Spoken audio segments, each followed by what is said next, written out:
E se? E se ninguém me der força? E se ninguém confiar? E se eu for invisível? E se ninguém me enxergar? E se eu perder a fé?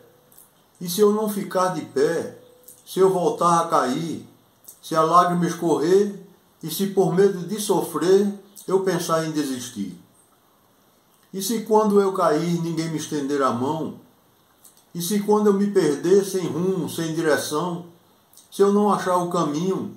Se eu estiver sozinho no labirinto da vida? E se tudo for escuro? Se eu não ver um futuro na estrada a ser seguida? E se esse tal futuro for pior do que o presente? E se for melhor parar do que caminhar para frente? E se o amor for dor? E se todo sonhador não passar de um pobre louco? E se eu desanimar? Se eu parar de sonhar, queda a queda, pouco a pouco? E se quem eu mais confio me ferir, me magoar? E se a ferida for grande? E se não cicatrizar? Se na hora da batalha minha coragem for falha? Se faltar sabedoria?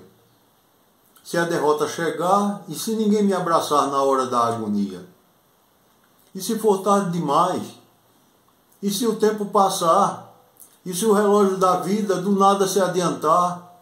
E se eu avistar o fim chegando perto de mim, impiedoso e veloz, sem poder retroceder, me fazendo perceber que o si foi meu algoz? E se eu pudesse voltar? Se o si fosse diferente, se eu dissesse para mim mesmo, se renove, siga em frente, se arrisque, se prepare, se cair jamais pare, se levante, se refaça, se entenda, se conheça, e se chorar, agradeça, cada vez que achou graça. Se desfaça da preguiça, do medo, da covardia, se encante pela chance de viver um novo dia. Se ame e seja amor, se apaixone por favor, se queira e queira bem, se pegue, se desapegue, se agite e desassossegue, e se acalme também. Se olhe, se valorize e se permita errar, se dê de presente a chance de pelo menos tentar. Se for bem usado, o impossível sonhado pode se realizar. Faça uma reflexão, pessoal.